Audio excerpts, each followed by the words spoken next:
God's gift through His word. It's God's gift through His word. It's God's gift through His word. It's God's gift through His word.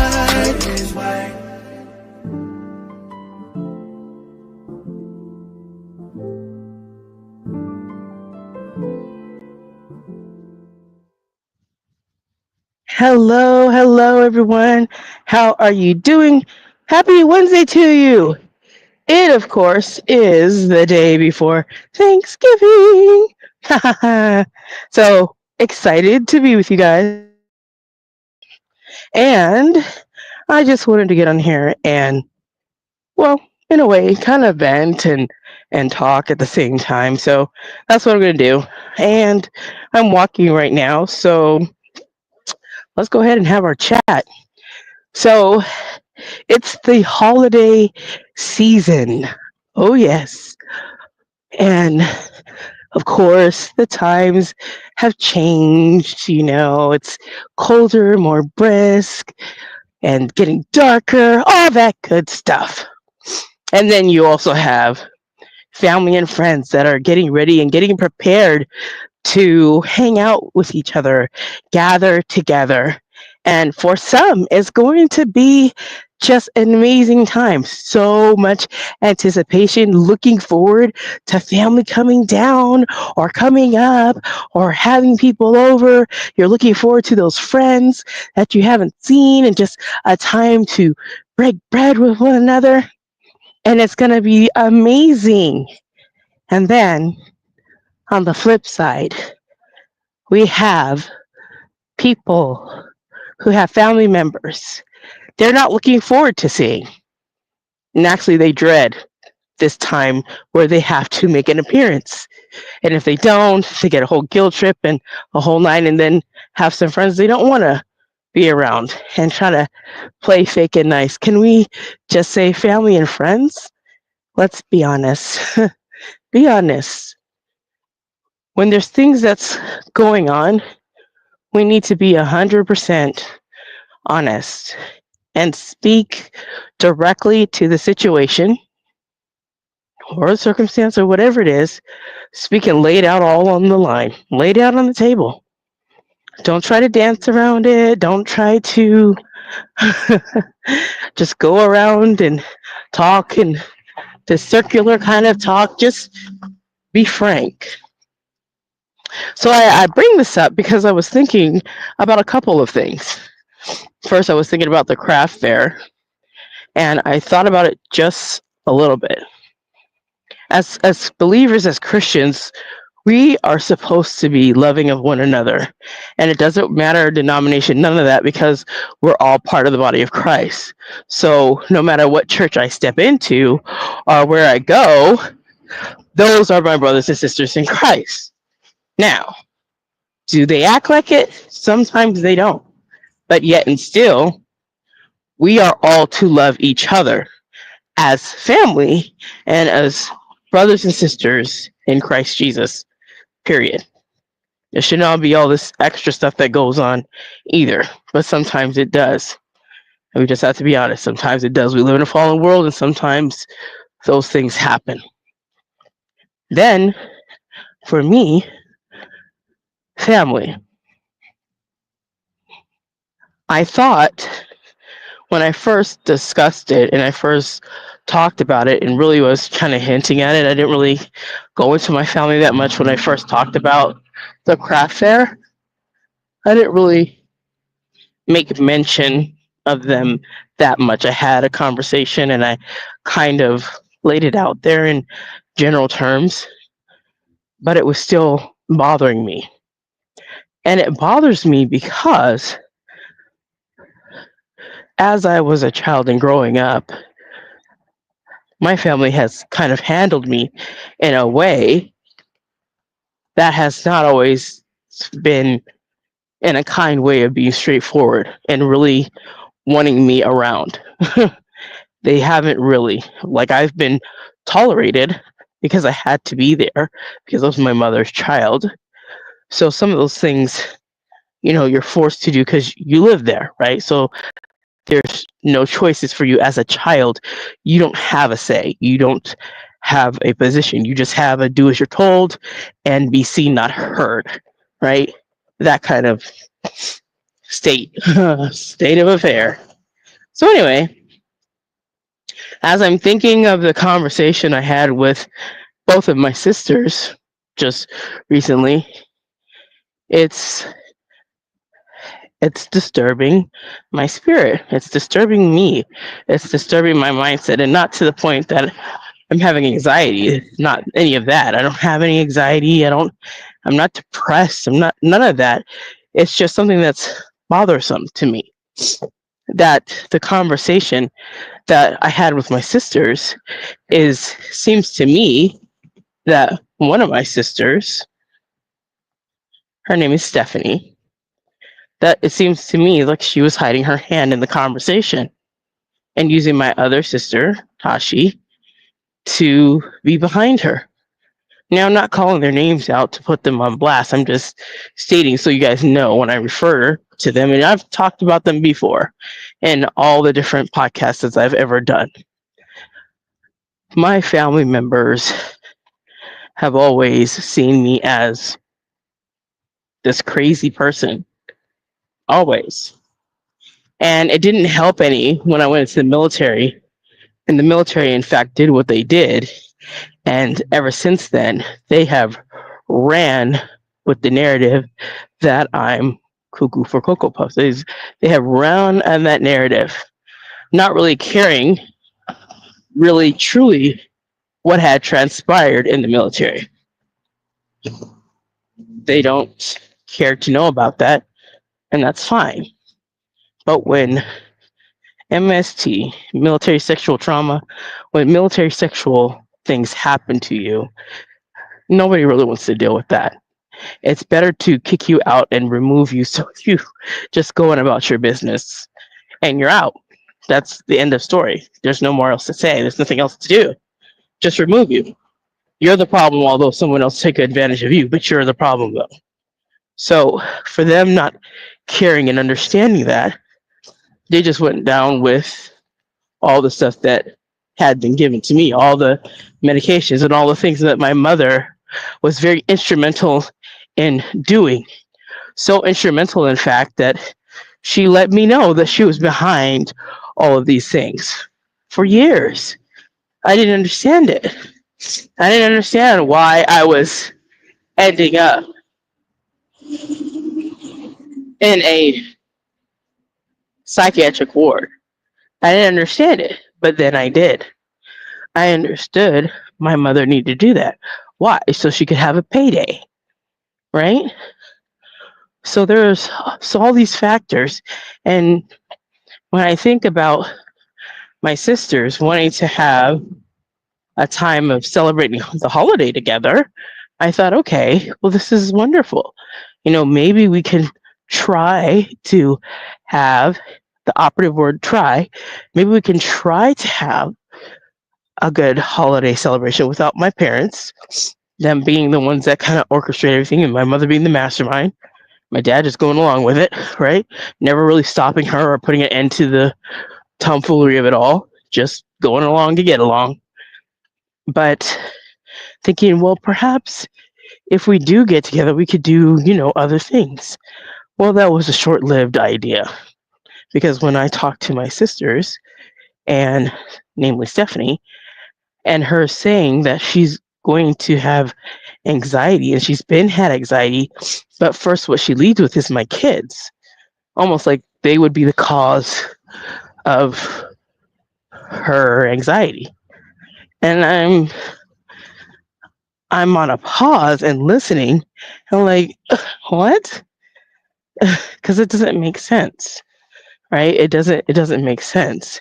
And because there's a family member that's coming, and she hasn't been around that family member in a very long time, all of a sudden my kids look like they're going to be the one that cause anxiety, and how are they going to operate, what's going to go on. You're trying to predict things that haven't happened yet. You really don't know how they're going to interact because they haven't seen each other in a long time. Just let things naturally happen.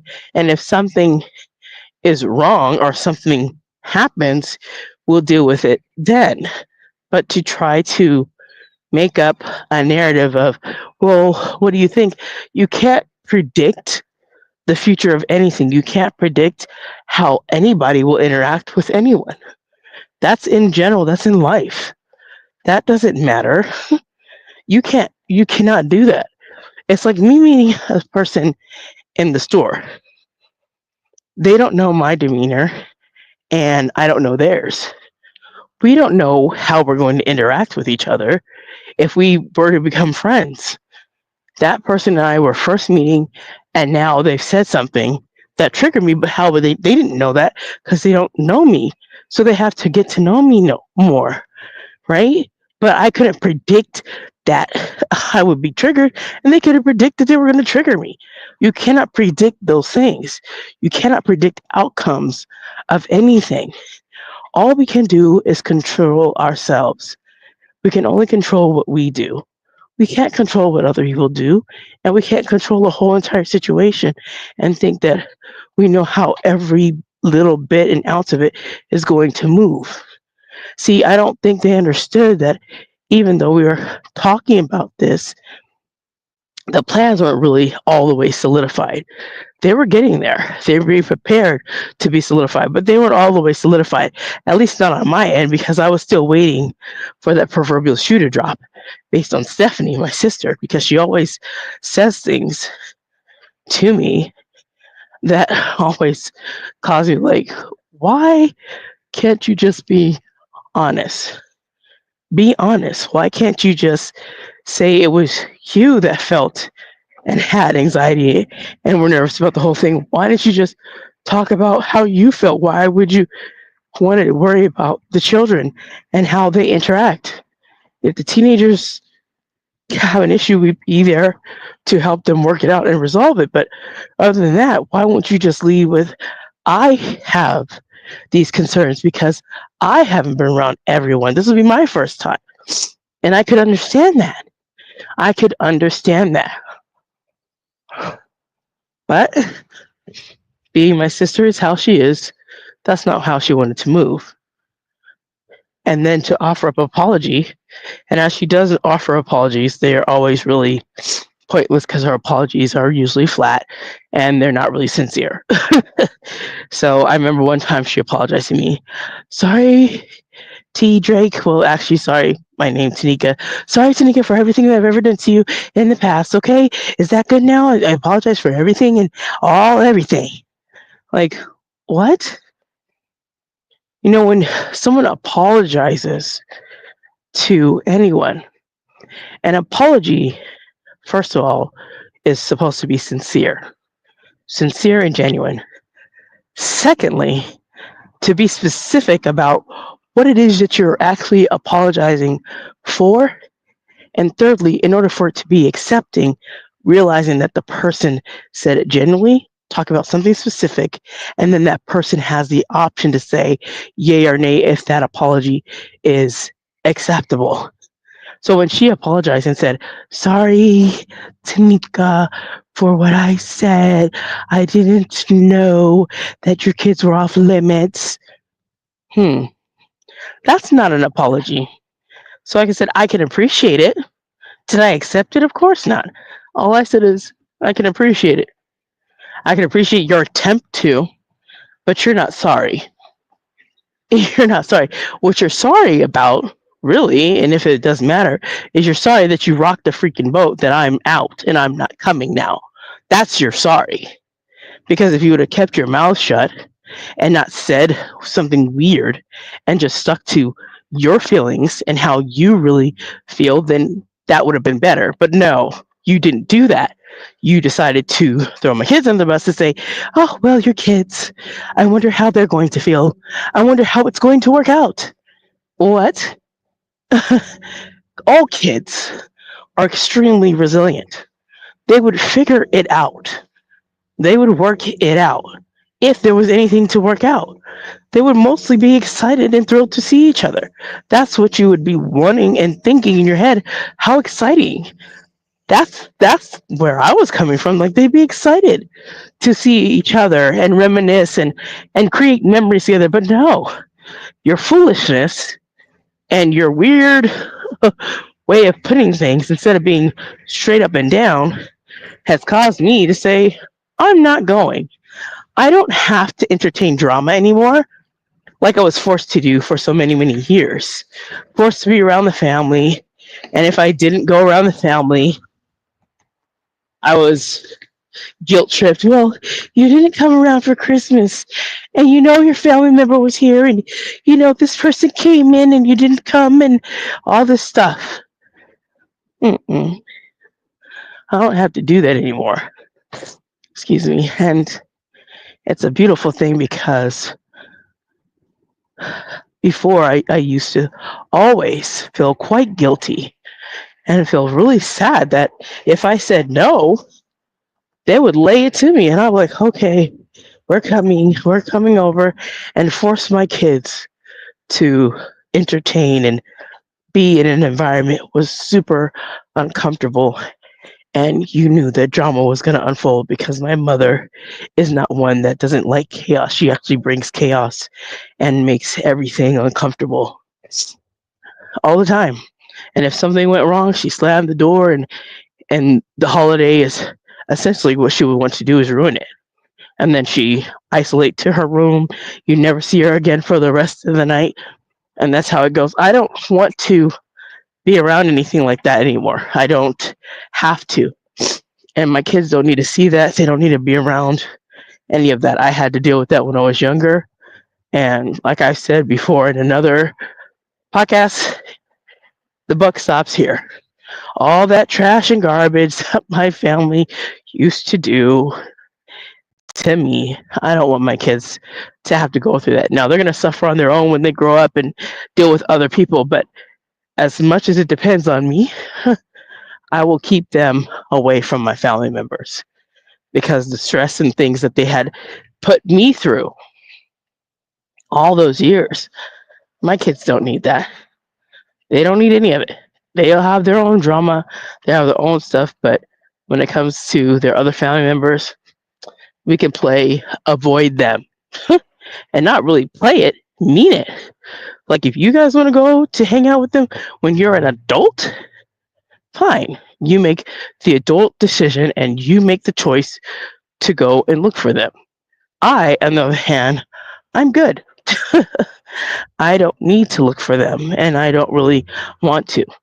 Now, am I being unchristian saying that? So I'm like, well, that's not very Christian like. You're supposed to love everyone and forgive everyone. True. However, you're also supposed to be honest and forthright. And you're also not to take certain behaviors and actions like it's okay.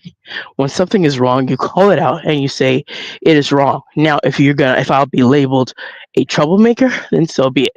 If I'll be labeled not very Christian because I'm not a person's doormat, then so be it. There are people that have said that to me, even around me in my community now. There's been someone that said that to me, well, because you didn't come over and talk about me on my special day, that was a very Christian of you. Well, where in the Bible does it say I have to wish everyone a happy birthday or happy anniversary or any of that? Where does it say that? That's not a command that you must go to everyone and celebrate with them. Now it's nice to do, don't get me wrong, but we're commanded to forgive and we're commanded to spread the gospel. We're commanded to be kind.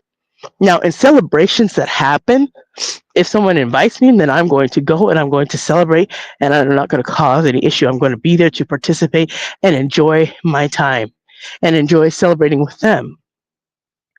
But we're not commanded to engage with everybody's celebration and be celebratory with everyone. That's not a command, but you do it if a friend invites me. One of my friends invite me, and they're gonna be, "Oh no, I'm not doing this. No, I'm gonna go. I'm gonna have a great time, and I'm gonna enjoy the festivities." But when people start saying you're not Christian, because you don't do this or that, and you don't do what they want you to do, and they have placed on you some kind of weird obligation because they did something for you to get something back, or they did something to you because they had another motive and agenda, that part is strange and weird and crazy to me, and I find it uniquely different. And for me, I don't want to entertain that. And that's what my siblings were doing. And I don't need to entertain any of it because it's not for me. And those things that happen, they're just, different. And that's what that is. So every time I'm thinking, okay, well, maybe, and I'm thinking in a manner of being hopeful, maybe my family's not on that stupid stuff anymore. Maybe they're not on that funky stuff. Maybe they truly have changed because the Lord has given us the ministry of reconciliation. So I'm down for that. I am okay with that. I will forgive, let bygones be bygones, and move on. Turn the page, fresh new sheet, let's go.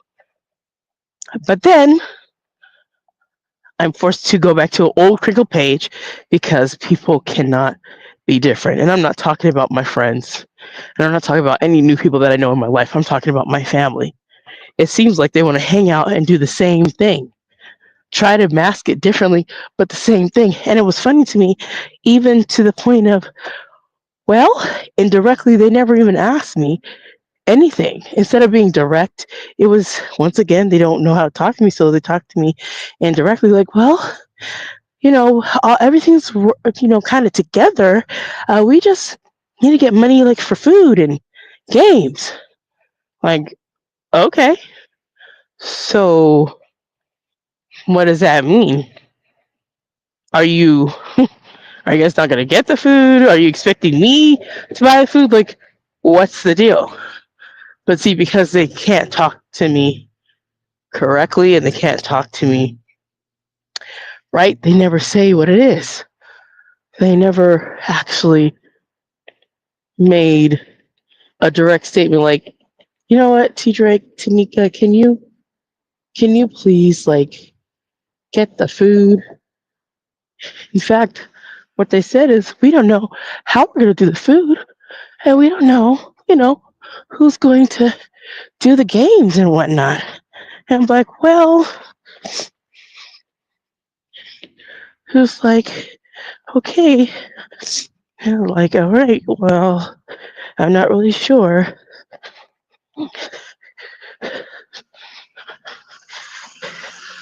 I'm not really sure why you guys talk like that.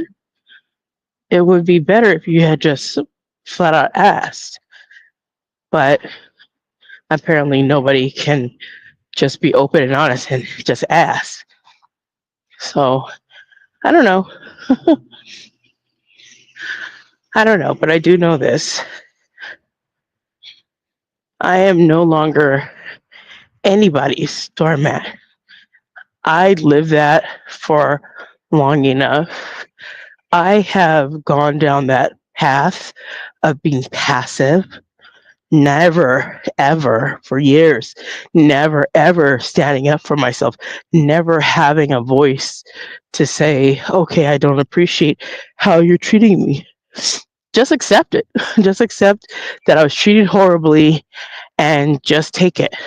You know how you see those movies on the Hallmark Channel or Lifetime where the boss is just so mean to the person will never stand up for themselves. Just like, yes, ma'am, yes, sir.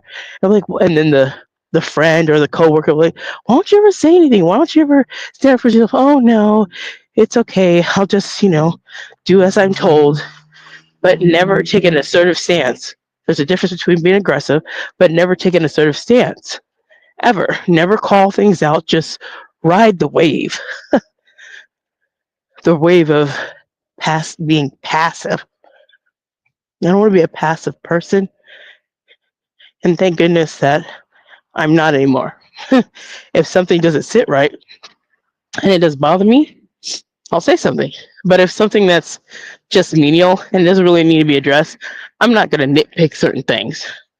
But with this, with my sisters, it was a glaring thing. Like, okay, why did you guys do that? We could have, and I say could, we could have had a wonderful time together. But Stephanie, you wanted to start some mess. Really? You couldn't just be honest that it was your anxiety? It was you feeling nervous? Like for me, I already know the Lord hasn't given me the spirit of fear, so I'll say what's on my mind. I didn't have any anxiety about any of it. And I don't have to lie about it because I don't. What anxiety do I have about it? I had a little bit of anticipation, like this will be exciting, not nervous. What am I nervous about? These are, I'm not, I've never been nervous about anything really, unless it's, I don't know, going somewhere I've never been and speaking to a crowd that I've never spoken to before. Maybe something like that, right? But if it's like even speaking at my church, know the people there, so not nervous to get on stage and sing. Well, you're singing in front of 300 people, so put me on a bigger stage. I don't know. Maybe I will if it's more people, but singing in front of 300, 400 people, so what? And if I need to speak, okay, but I don't get nervous like that. I've never had those nerves when people get nervous to public speak. I actually like it. That's why I talk so much now. But I've never had that kind of thing. I might get butterflies because I'm excited, anticipating that I'm going to say whatever it is. But when I make that correlation between my family and me speaking, like I'd rather speak to some strangers, 1,000 strangers to deal with my family and their drama. I'd rather speak to 10,000 people instead of dealing with my family and their drama. With people snickering and staring at me in the seats. I'd rather do that. I'd rather say, "Thus saith the Lord," from the book of Ezekiel, than to sit up there and deal with the drama-filled nonsense and tomfoolery that my family does. And it's so strange that we pull out my mom and my dad. My mom and my dad are not part of the equation, but yet and still, even my sisters can't just be family. We can't just be cool. We can't just have a time in which that we can come together and just put down all the nonsense and just have a time to be family. I don't have that. And for those of you that do, I hope you relish in it. I hope you thank God for family that you do have that's like that.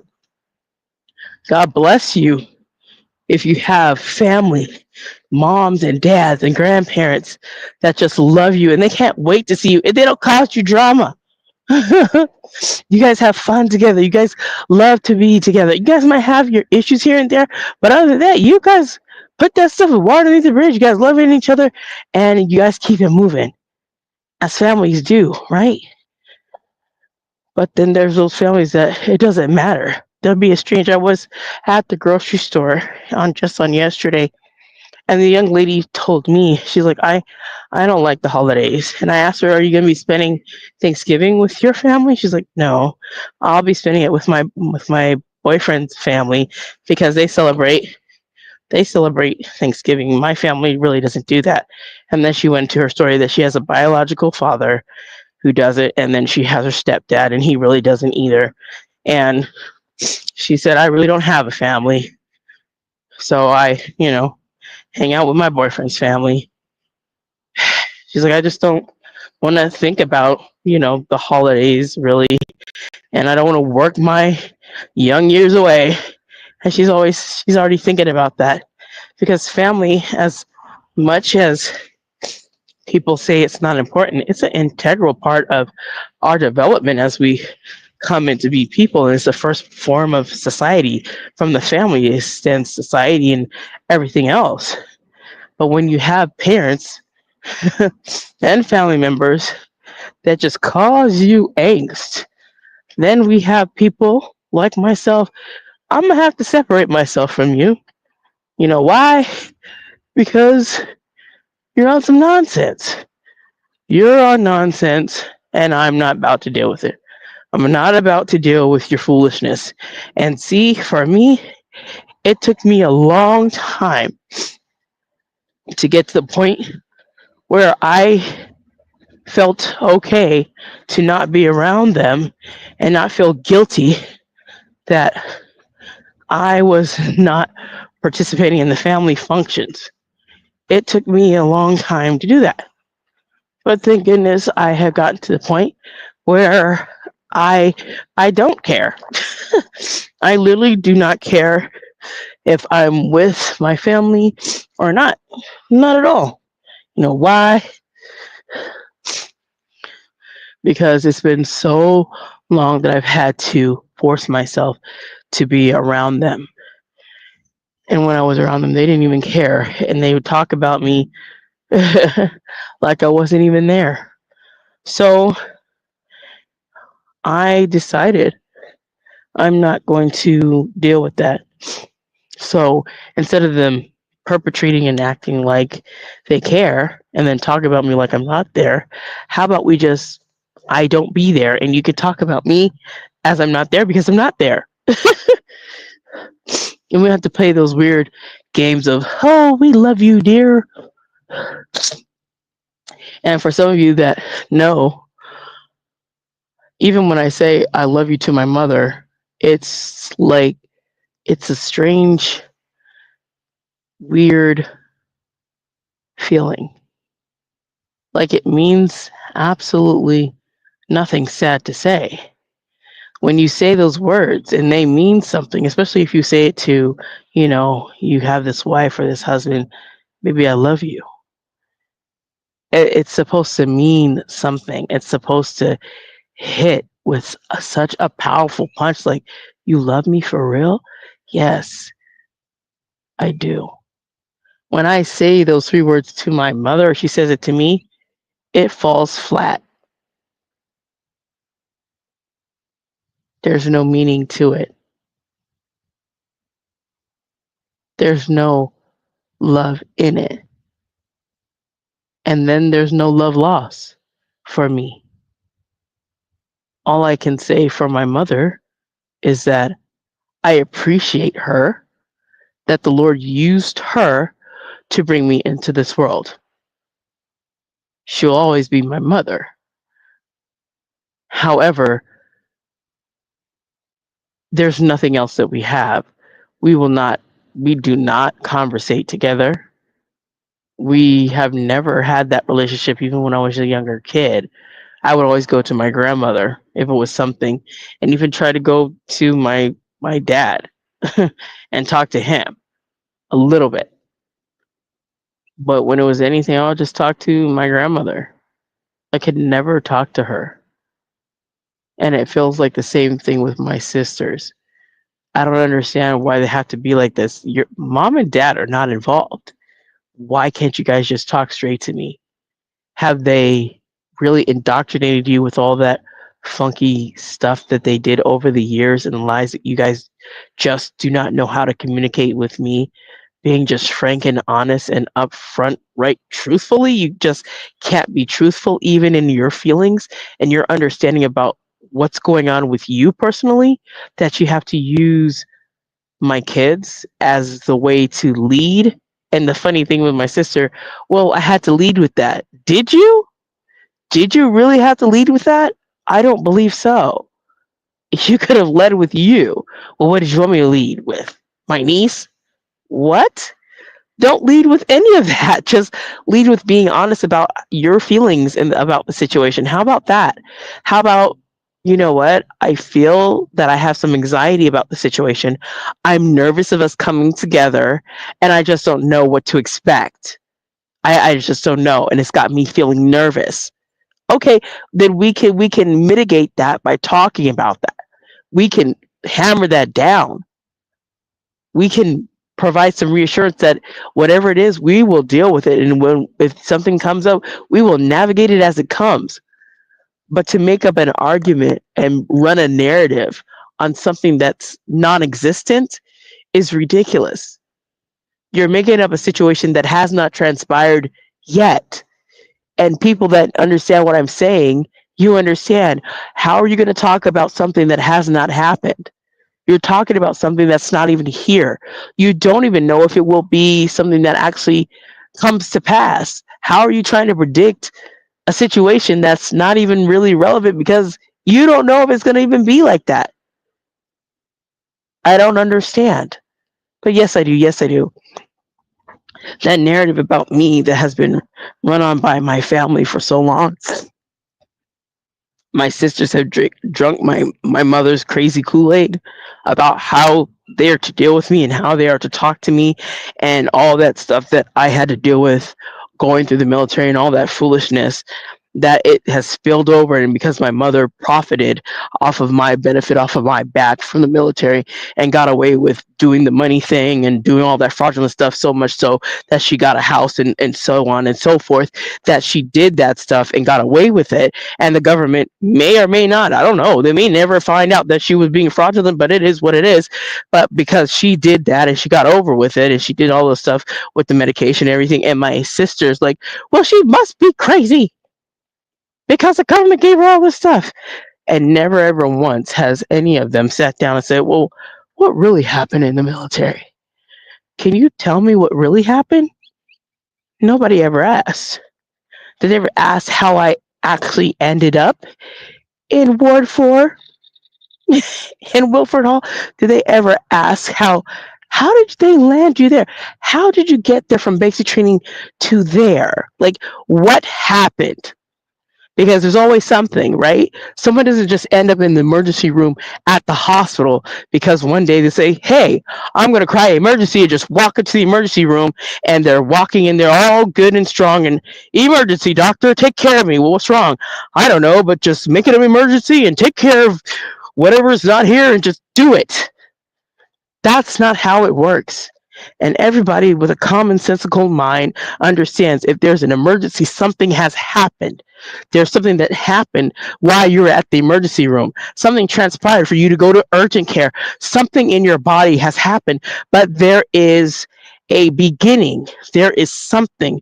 There is an incident, an event, some kind of action that happened before you got to where it was. But nobody ever asked, well, what was that event that put you at that place? Nobody asked. Nobody cared because you see dollar signs, you see ka-ching. And for veterans, as I am one, that's what we look like to some people. Ka-ching. Cash cows, here they come. And if there's many of them, man, there's a lot of money there. I mean, it's just real. It's honest. So you can say, no, that's not true. We really want to help veterans. Well, you get a benefit in helping veterans. I know it, and some other people know it. Some businesses know it. If they hire veterans, they get an extra, and they're incentivized to hire veterans to work for them. Even in Section 8, they will pay more for you to house a veteran, more than even a regular person on Section 8. There is a benefit for veterans, for anybody. If anybody doesn't know that, there's benefits to assisting and helping veterans. Normally it comes with some money attached. There are incentives for helping veterans. They're big, and they come with dollar signs. And I know that. And it's obvious, right? There are policies and things and law, and even if you decide not to use the VA and go into the community care, who's paying for that veteran to go and get that service in the community?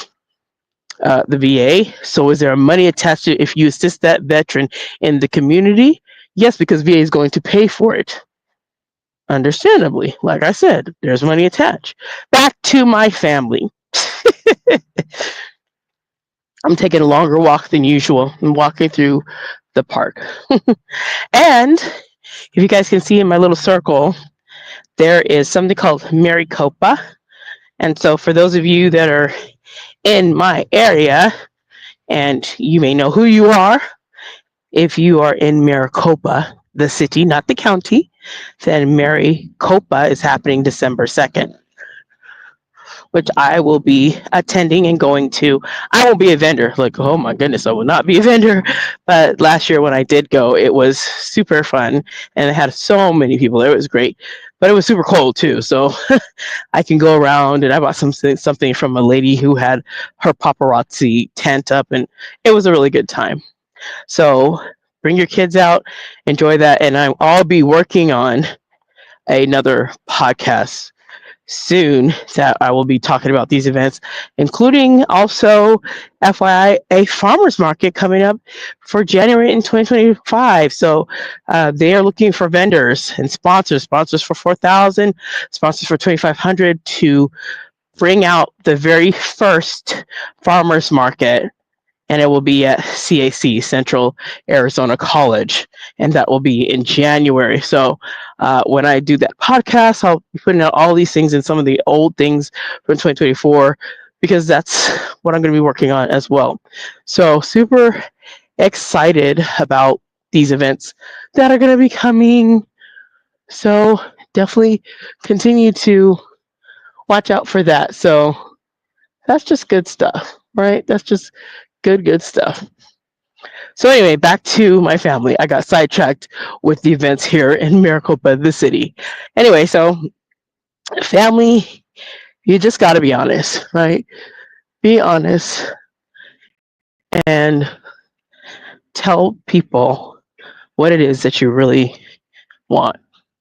Don't do this. Oh, well, can we just figure out who's going to, I don't know, do this or do that?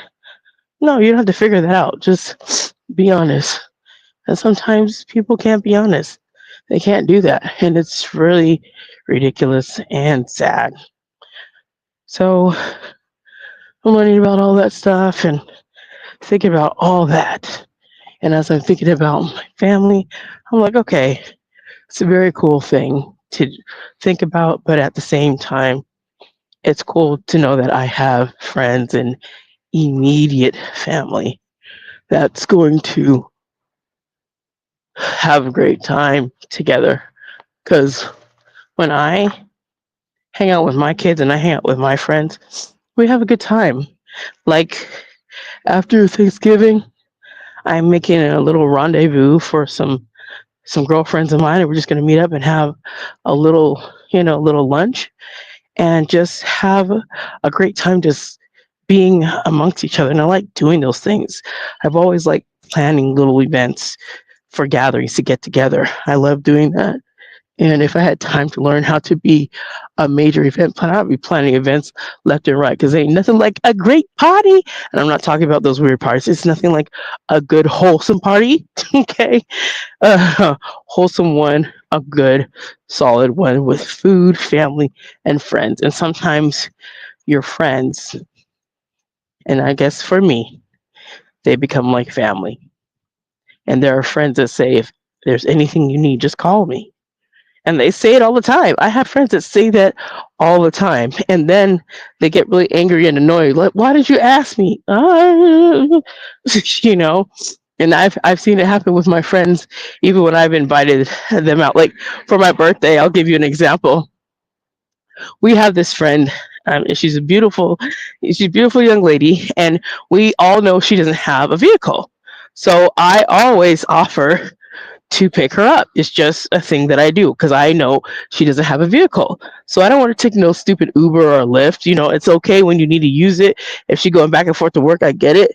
But if she's coming to an event and it's me, then, I've taken her, I picked her up and took her to her last thing for the holiday. But,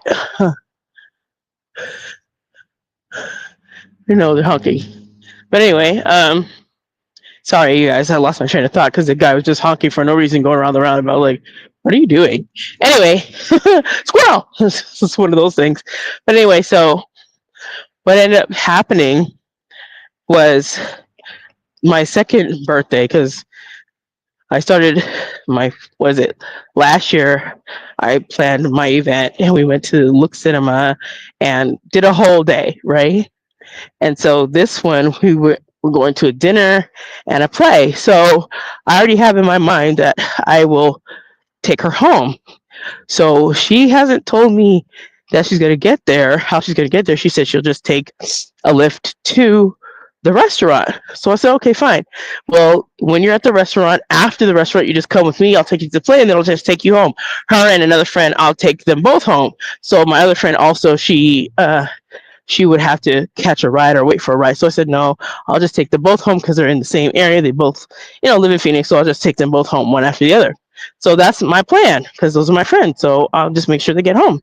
So anyway, we go there, and one of my dear friends was like, how'd she get here? Like, she took a lift. She's like, no, why did she do that? I told her if she needed a ride, I'd pick her up. She's not that far from me. And they literally are not that far from each other. She said she'd pick her up, but I guess she didn't want to feel like an imposition, so she didn't tell her. Good morning. So she didn't tell her, which my friend was, she wasn't like upset and mad way. She's just like, I don't know why she didn't just tell me. I could have picked her up. It would have been no problem. I could have just picked her up. And then I told her, well, I said, I'm taking her home. She's like, well, good. She's like, but you know what? I said, I know. She sometimes it feels like she's like me, and some of these people that I have as my friends, they have bits and pieces, I think, of my personality that I can relate to. That's why they're all relatable to me in some form or fashion. And I said, well, maybe she just, she didn't want to ask. She's like, I understand, but she could have just let me know. It wouldn't have been a problem because we're going the same way. And I'm really not that far from her. She's like, you know where I live? I was like, I do. And she did ask. So, those are the kind of people and the friends that I have that we'll take care of each other and we look out for one another. We try to help each other. Oh gosh. Sounds like that guy's got bad brakes. And everything's just going on strange today while people are driving. It's weird. But anyway, just those are the kind of friends that I have. And so even when my old vehicle I had broke down on the side of the highway, my friend came and picked me up off the highway and said, you know what, let's go eat and we'll deal with your car later. And sure enough, she did. I am so grateful. I'm out here in Arizona by myself, me and my kids. I don't have real relational family to call. And even if I did, I couldn't depend on them because anything I need, they would always give me excuse about how they can or they're too busy or whatever it is. But I'm so glad for the friends I have. And my daughter, she's trying to predict stuff for later. Like, Mom, I just see that people knocking over, or if we leave our door unlocked, they just walk in and say, "Where's your mom? She's over there in the kitchen." Okay, sweetie. And just come and say, "Tell your mom I'm gonna come over tomorrow." And she just says, "Mom, there's gonna be a lot of people in and out of the house." I was like, "You're probably right." As I start to really set my foundation here, yeah, I told her you're probably right. People knocking and just coming inside, come on in. It's like, all right. And they just come in, and it's kind of like that. Sometimes people leave their doors unlocked here in this area, which they should keep their doors locked. But sometimes it just feel good to just leave it unlocked, and just like nobody can steal my stuff. But you never know, right? You're supposed to be cautious and not just be like, okay, we know we live in a small town, but still, just lock your doors. Like, I didn't know we just come with my car. Like, okay, but I just want people to be honest. And if you have family and friends like that are not, man, just don't worry about it. Just separate yourself. And I don't hate my family. On the contrary, I love them very dearly. Unfortunately, for me, they don't reciprocate that same love. It doesn't show up that way. When they try to reciprocate it, it cuts me, it hurts me, it damages me. So I've been working and I have put myself in all different kinds of therapies, all different kinds, even food therapy when I was having my why I got so much larger because I had this food issue of binging on food, and then of course doing that whole get rid of it, lose my cookies after I felt so bad about it. I would console myself, but then hurt myself with the food. Just like nobody wants me anyway. I don't even care. And I would hurt myself that way. Try to overindulge on purpose because I just like, if I'm so big, then nobody will look at me and I can just isolate into food, and food cares about me when food doesn't. It's just fuel for you. And I was using it as a way to emotionally medicate myself with food. I was trying to do that, you know, and I realized all of that was happening and transpiring because I never dealt with the emotions of the things I had to deal with my family and the military. It's like one helped the other one to continue to go on. And then I had a very poor view on men until I realized that was my error. And I'm looking through a lens that's warped because I have some amazing men friends. Amazing. They're just the most beautiful, kind, sweet. They don't take no mess now. They're not sissified men, but they are very understanding, and they're very compassionate, and they're very sensitive to those things that you mention about your life, and they can understand and they can empathize, and sometimes they can empathize that they've been there, but sometimes they can sympathize and then just be in awe of how you continue to move forward. Like one of my good friends, and I talk about him so often, Pastor Jay. Like, if I wasn't doing my podcast, I don't believe I would have ever met him. Now, I can't say with 100% surety because I don't know. God is the one who's sovereign and takes care of that.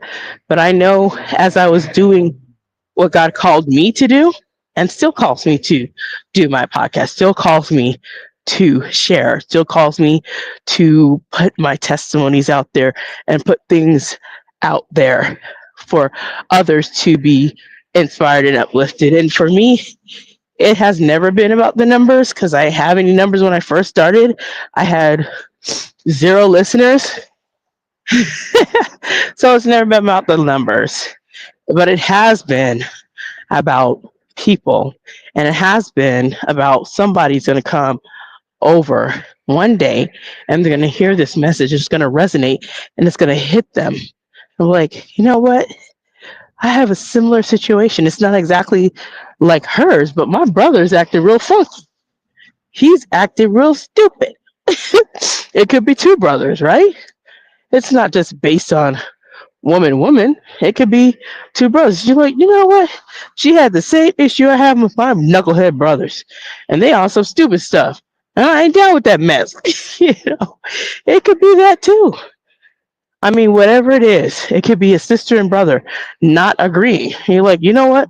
My sister's acting dumb, and he's the brother. I'm like, I don't have to put up with that, and she's not going to guilt trip me to do none of that. I'm just going to be me by myself and just enjoy, or be me with my family, me with my friends, me with whatever.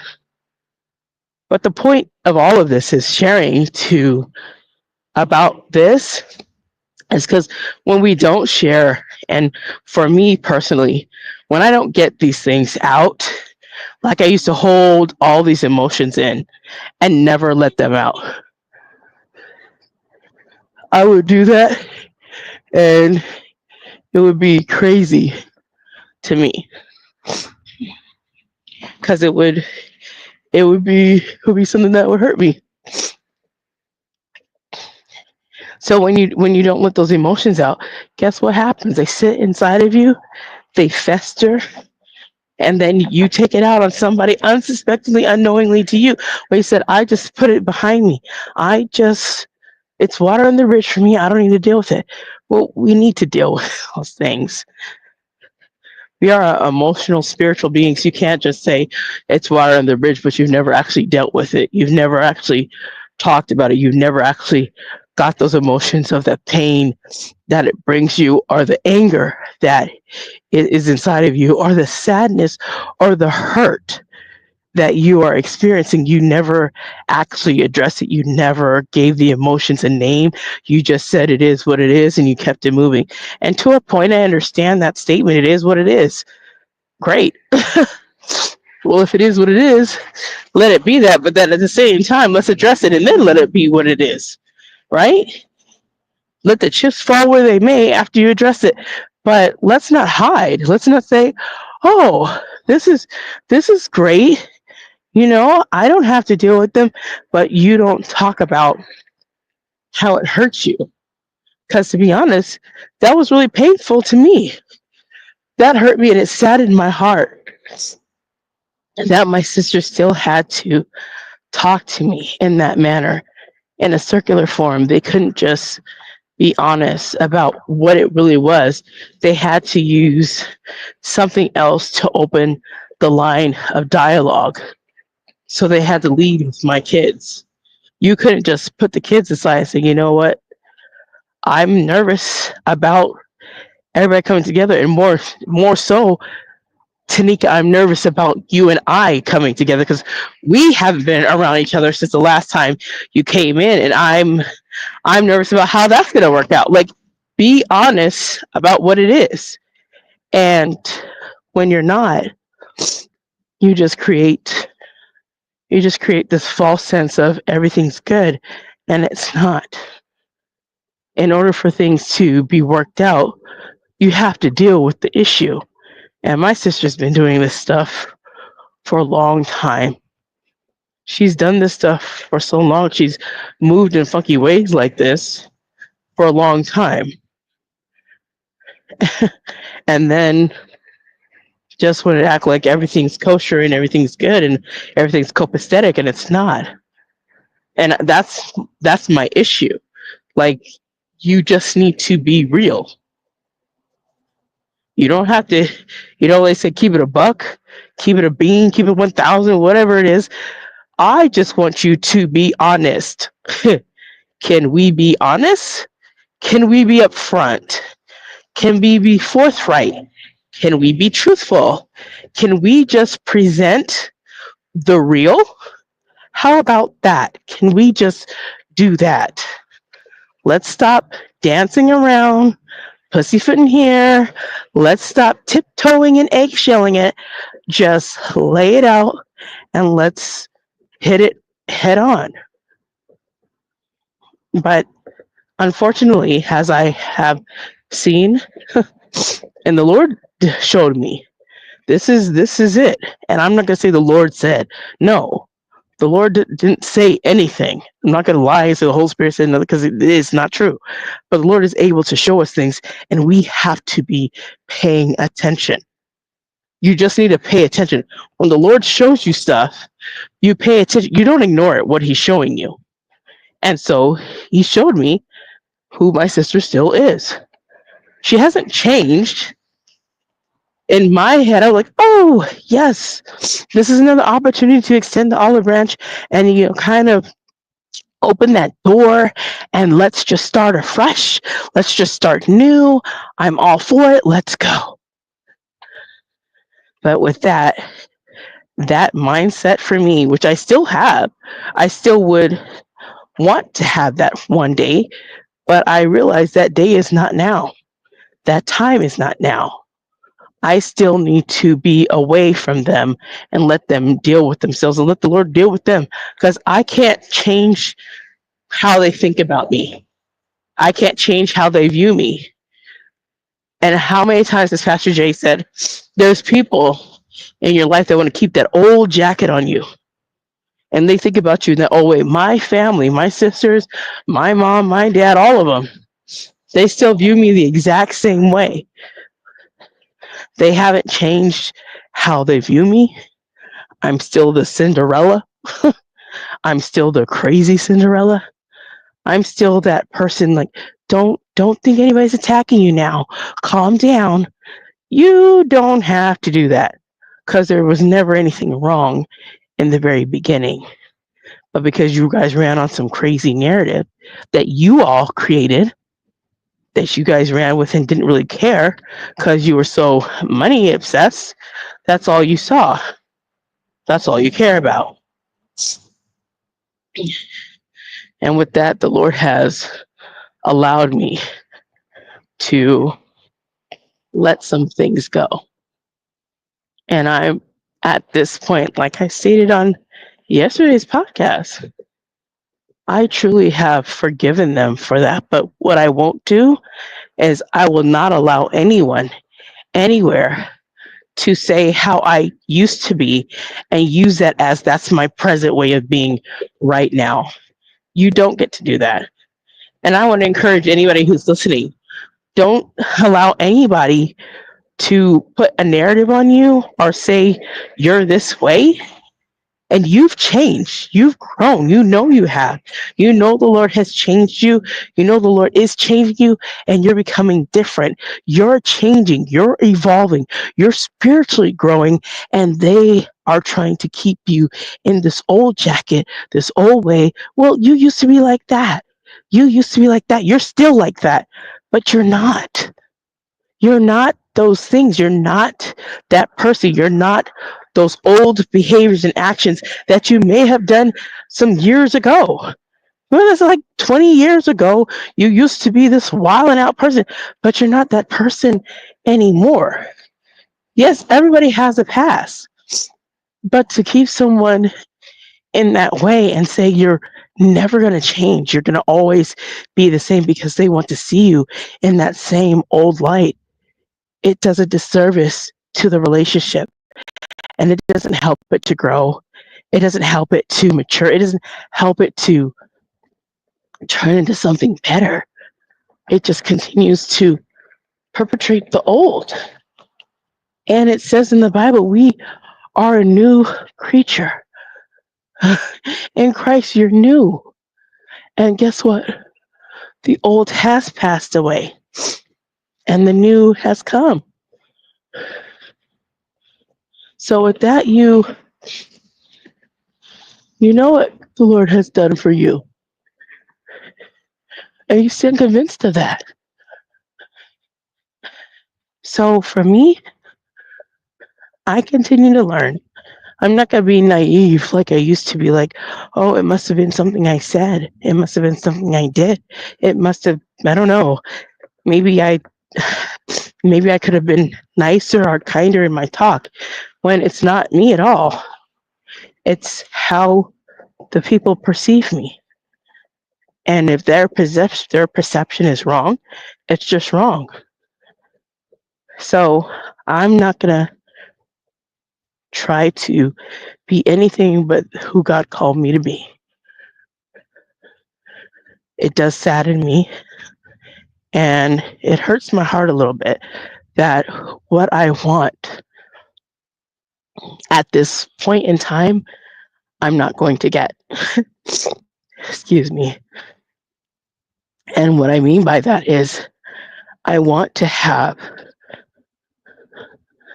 my family, my blood relation, to actually care about me and actually love me and actually want to hang around me, not for any other benefits that come, any other money, but actually want to hang around me without having some weird agenda that for me is not known until it's known. And that's why I'm thankful for the friends that I have, because they want to hang around me and they don't have an agenda for me. I have a, ooh, I'm coming to get. No. They invite me to hang out with them. Why? Because it's me. Not because they're going to get something from me. They just want to hang out with me. They want me to come. And I want them to be in my life. So that you make memories with, and these are the people that you should share your life with. When you have some amazing friends, pray for each and every one of them and thank God that He's brought them into your life. Like I said, Pastor Jay is just one of many friends, and he's amazing and awesome. and I wouldn't give him up for the for the world, unless he goes on by his business and he goes off and does whatever. But for me, I'm a stick and stay. He's a keeper for me, and all my other girlfriends, they're keepers for me, unless they decide to vamp and go and do their own thing, just like I said. But other than that, I'm not going anywhere, and I love them very much. Those are my friends. I am possessive of them, and not in a crazy way. Just those are my friends, and I'm just thankful. And this is where I live.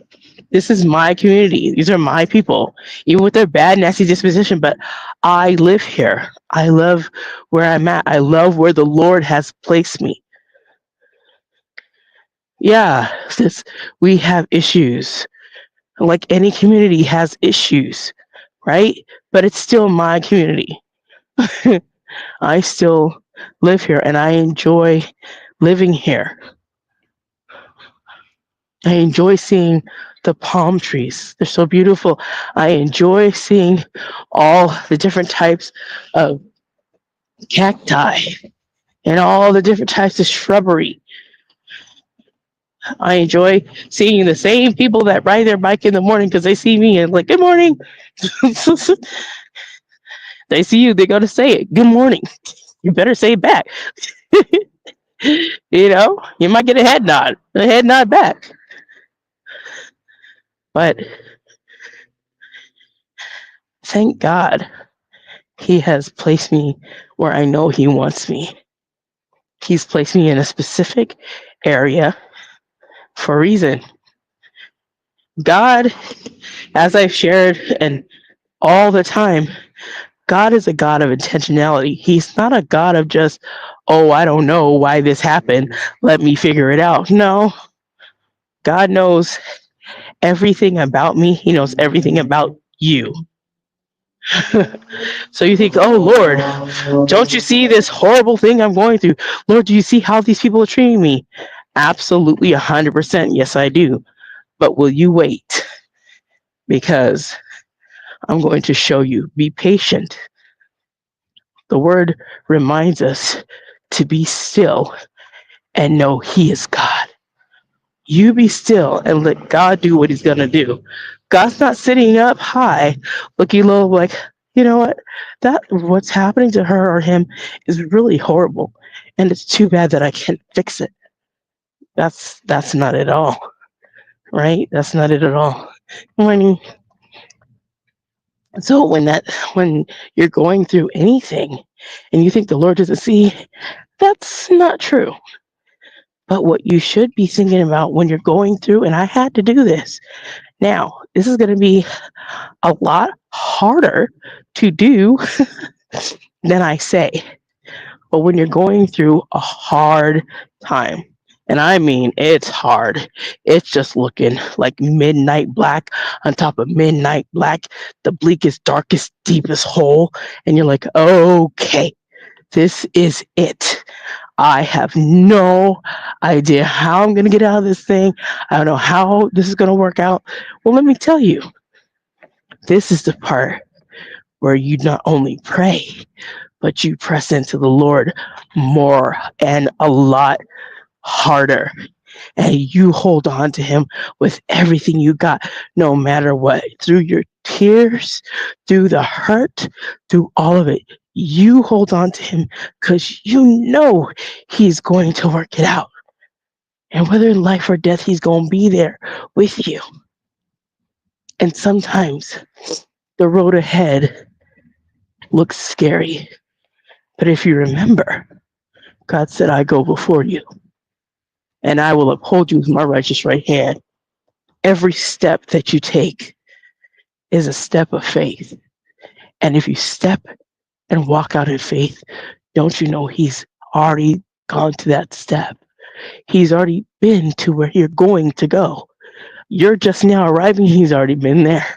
You're thinking, well, what's going to happen in the next 5 years? Don't worry about that. He knows. You trust a God who's certain with the uncertainty of life.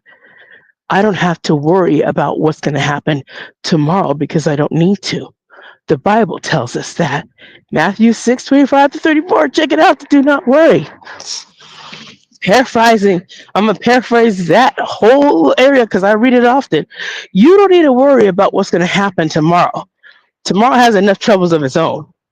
Sufficient for the day is what the Lord has given you. His His grace is sufficient for that day. So don't you dare worry about tomorrow. Don't you dare worry about what's going to happen a year from now, 10 years, 20 years from now. You're trying to plan it all out, but that's not faith. You walk by faith. You don't walk by what you see. You don't walk at how you're going to plan it. You just pray and you do what you do and you leave it in the Lord's hand and He will take care of the rest. Sometimes we try to do everything in our own power, and that's not going to work. Do I think I'm going to change the way my family views me by me saying stuff? No, I'm not. What I do is I pray about the situation. I leave it alone. I'm going to talk about it because it's annoying and it's bothersome, and I think it's foolish and silly. And I think it's really dumb that my sisters can still be this way. I think it's ridiculous. So I talk about it. But it's not to talk about it because I'm sort of like, woe is me. No, no, woe is me. Forget that. That's not what I'm trying to say. That's never what I'm trying to showcase to anyone. My trust and my sanity is in Christ Jesus. My identity is wrapped up in Christ Jesus. It's not wrapped up in anybody's perception of me. I could care less. Now, we would say, you care about what people think about you to a certain extent, but after that, I don't really care. Because, like, I don't like what you wear. Okay, and I don't like how you talk. Wonderful. Clap claps, don't care. I don't like your kids. Well, that's fine. Sometimes I don't like them either. Like what are we talking about? We love to think about how we are going to say stuff, how we're going to move, how we're going to do for the Lord instead of just going out and just doing it. Do you think I care one iota about my sisters and their perception? I don't. That's why I'm not going to Cali. If you guys want to be on some messed up stuff, then do it all by yourself. I don't need to be there. And I'm okay with that. Me and the kids and God, we good. I'm good. And I don't feel no kind of way about it. My kids right now, I'm on my walk up get home, and they're so excited to be prepping for Thanksgiving. They can hardly keep themselves together. They want to do this, this, and this because they have a mother that doesn't mind cooking. They have a mother that doesn't mind making them help. And they have right now, we always put on some jazz. So I had already lit some incense before I left and put some bossa nova Christmas jazz on, and they're cleaning, and then we're going to get to work. We're preparing and getting things ready for tomorrow. And they're excited. They've already decorated, our little tables with our little leaves. My kids are looking forward to it. My daughter's looking forward. She's already pre-baked stuff. Like, they're excited. You know why? Because I make it exciting for my kids. I want them to have memories. I'm not this angry mother that had to get up and, woe is me, I must do this for you guys so you guys have to fix it. No, I want them to have good memories of, we might be small, but we're going to have a great time. We're going to watch a little Christmas movie. We're going to watch some Charlie Brown. We are going to have a good time. We're going to pray. We're going to enjoy what the Lord has blessed us with. And we're going to have so much food, and they're going to have so much, they are definitely going to have so much leftovers, and they better eat them up. But we're going to have a good time. And that's what it is. I'm not worshiping the holidays, but I do know because we have them, it's a time to come together and enjoy people. If where I was living was where it's how I wanted it decorated interiorly and outside and everything was together, man, I have a group of people over here for this holiday, but I'm going to do that because I love that. I love when people come over and we sit, we chill, we play games, we watch movies. It's just a good time. I love that. Sometimes people stay over, they fall asleep, they get up in the morning, they leave. I love that. And I'm hoping I foster that so when my kids get over and the grandkids come, it's going to be a great time. They can come and hang out and stay. I mean, that's what you want. You don't want to you don't want to create a way that people don't like. You just don't want to do that, and I'm not doing that. I just know that my kids are going to have a great time. And I look forward to eventually one day doing that with my friends too, and having them come over and, hey, good morning, how are you guys? Good, good. Yes, it does. Heck.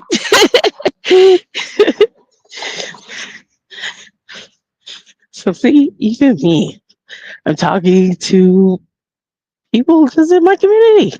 Like I said, if I don't say good morning, they'll look at me. Hey, good morning. And you better say it back. Because you know why? It's expected in this community because everybody's so friendly, right? They're so friendly. They expect you to say hi and have a conversation across the street. That's it. So that's why I said I'm not mad about anything. I'm so grateful. But can I just say to anyone listening, if you have family and friends that you love, man, will you cherish each and every one of them that the Lord has placed in your life? Friends are a gift. I'll have you know, friends are a gift. And if God has gifted you with friends, you better say thank you and hallelujah and praise God to Him for them. Because people are a gift. They are. Your friend is a gift to you. Each of my friends are a gift to me. I'm like, thank you, Lord. I get more and I'm going to get more. And I'm like, okay, Lord, bring on the friends. I want quality friends. So I'm not out there just saying, everybody be my friend, because you don't want to do that. But when the Lord, He brings certain people into my life and like, okay, this person here, and they come over time. They just all come at a certain time. And sometimes they move in. Sometimes you meet them at a certain place and here you connect. I mean, it's just a beautiful thing. And I just know my friends it's just gonna get larger. I kind of know that. But it's really, it's just really just time for you to just enjoy and focus on what the Lord has blessed you with. And since this is Thanksgiving time, be grateful for what you have, be thankful, and remember, if maybe you come from a family like mine that's not always so loving, just remember there's a God that loves you. There's a God that wanted you to be here. There's a God that sees you. There's a God who knows you better than you know yourself. And He knows what He wants you to do. And He knows what people are going to be in your life. He knows. And He knows if you're out there giving out the gospel and you're doing your best to have that life that you can say, Lord, I surrender all. And my life, Lord God, I want it to be a living testament to who you are. That's it. So I think I think I'm good now. I had to really get it all out because my goodness, when I woke up this morning, you guys, I was just like, you know what? This is stupid. I don't know why it was bothering me so much, but you know what? I do understand why it's bothering me so much because it didn't make any sense. Like, you guys could have just talked straight to me. You had to be weird. Like, really? You just had to be weird. You couldn't just be honest. And I think that's the part that hurt. They couldn't just be honest and really say for real what they really wanted, what was going on. My sister had to use my kids. She had to use something else instead of her just coming straight up and saying how she felt about the whole situation. And now that she's done it, we won't be. But that's okay because my kids and I will celebrate Christmas. And I was not going to, buy anything for the holidays because I was planning on going to California. But now everybody's gonna get a baby chicken. That's right. I love doing Cornish hens, so we might do Cornish hens for Christmas. And I think my son was kind of thinking about that anyway. So I'll get started on, sometime at the end of this month or maybe at the beginning of December to like to get those and we'll do the Cornish hens and all the trimmings and things. But I'm not in any way, shape, or form do I feel sad about it. I don't feel sad. And I'm looking at this grass and I'm just like, man, Lord, I just thank you because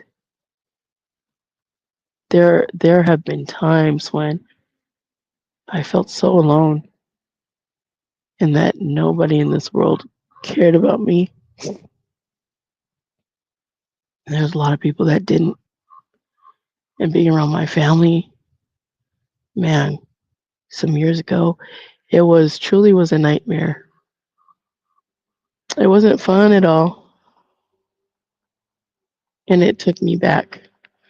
It took me really far away. But I was thankful about it. So it's like I don't know. So I just want to share that with you guys and just say, you know what? The holidays can be tricky. The holidays can give us angst. The holidays can cause anxiety for some of us. And it will for those who have that. For me, it's not necessarily going to cause me anxiety. It's not going to cause me any of that. But I just want to thank you guys for listening and tuning in. And I hope you guys are going to have a blessed day. I hope you guys are going to have an amazing Thanksgiving. So a big kiss from me to you. I hope you guys are going to have, like I said, a blessed week. Remember to be blessed, motivated, and always inspired to do what the Lord lays on your heart. You guys take care. And thank you so much for listening and tuning in. God bless. Have a great holiday, you guys. Take care.